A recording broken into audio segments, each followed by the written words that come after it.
وهاي أكلة الحراق بإصبعه، أكلة شامية بامتياز. عالزمان ستي وستّك، كانت ستي تطبخها لجدّي الله يرحمه وكان يحبّا كتير، وكانت تتعذّب كتير كتير وهي عم تطبخ له هالطبخة الطيبة. بس أنا اليوم رح أقدّم لكم إياها عا طريقة ستي وبدون ما تتلبّكوا وبدون ما يطلع عندكن جَلي كتير. رافقوني لنشوف كيف حنطبخ الطبخة بطنجرة واحدة بس. عندي 3 بصلات، هلأ بدي بلّش أقطع البصل جوانح، بدي أعطيهم بخة زيت منيحة.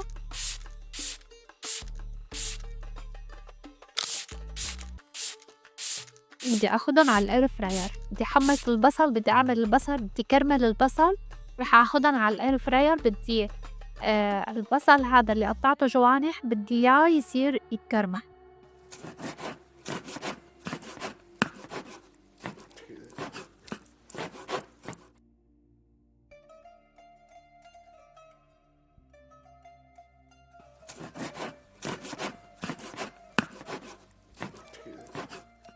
هون حطّيت زيت بقلب طنجرة الكهربا، طنجرة الضغط الكهربا وشغلتا على السوتيه وبدي قلّي البصلة. بدي نزّل توم مهروس، هدول 5 حبّات توم مهروسين بدي نزّلُن، بدي نزّل معُن كزبرة مفرّزتا أنا بالفريزر،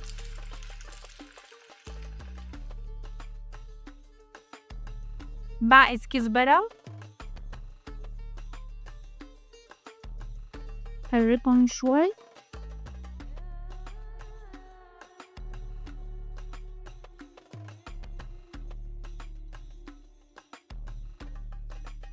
هاي الكزبرة صارت عندي بهالشكل. هلأ بدي شيلا فضّيها على بدي حطّا بصحن على جنب. بنص الطنجرة عندي هون بدي ألكي الكزبرة، بدي نزّل البصلة اللي قطّعتا مكعبات،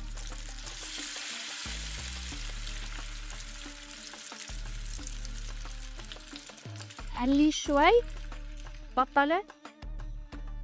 وهلأ هون نزّلت البصلة اللي عندي اللي قطّعتا مكعبات، نزّلت البصلة وهنطّقيها.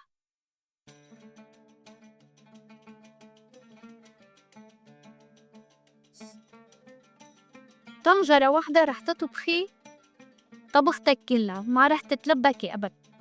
وهاي البصل شِلته من الair fryer، شايفين ما أحلى بصل مكرمل ولا أحلى من هيك. بشوية زيت بتعملي أطيب بصل مكرمل. وهاي البصلة دبلت عندي بهالشكل هاد. هلأ بدي نردة، دبلت عندي البصلة بهالشكل. هلأ بدي نزّل العدس المسلي،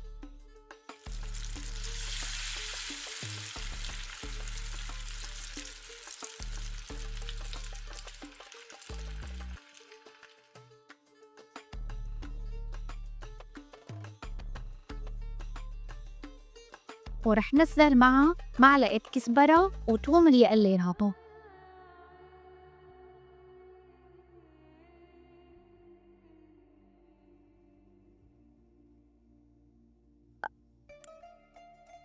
نص معلقة كزبرة يابسة، ملح، سِلق مقطّع،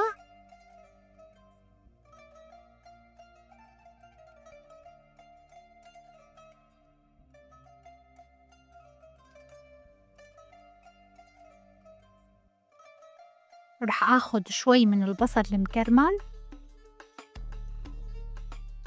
عندي هون معكرونة ناعمة تقريباً نص بدية صغيرة، رح ضيف معكرونة. هلأ بدي نضيف مي،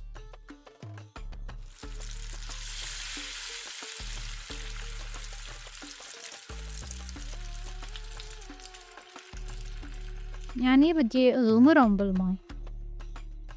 كميات المي اللي ضفتها غمرتن بالمي، هاي هي كميات المي. بدي سكّر الطنجرة وحطهم على البيل لمدة 30 دقيقة. وهي بعد نص ساعة شوفوا كيف صارت بالشكل هذا. بدي ارجع شغلها على السوتيه وبدي ضيف تمر هندي، تقريبا نص كاسة شاي تمر هندي. بيعطيها حموضة للطبخة.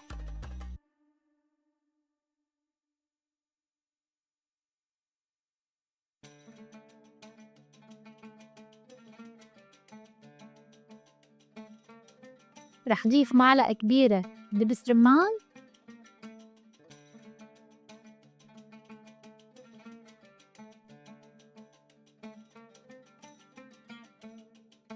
زيت زيتون. شايفين كيف هو شوي القوام عندي مرق لحتى يطلع القوام غامق عندي شوي. رح ضيف عندي هون معلقة نشا بطاطا أو نشا ذرة متل ما بتفضلوا انتو، إذا توفر عندكم نشا ذرة أو نشا بطاطا. معلقة صغيرة دوبتهم بشوية مي. هلأ بدي ضيفهم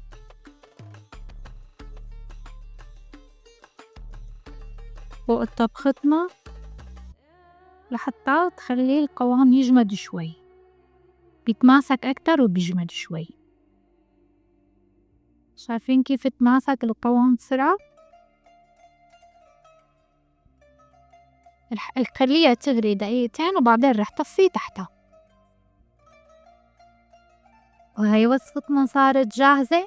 إذا عجبتكن الوصفة يا غوالي لا تنسوا لايك واشتراك بالقناة. بشوفكن بوصفة جديدة.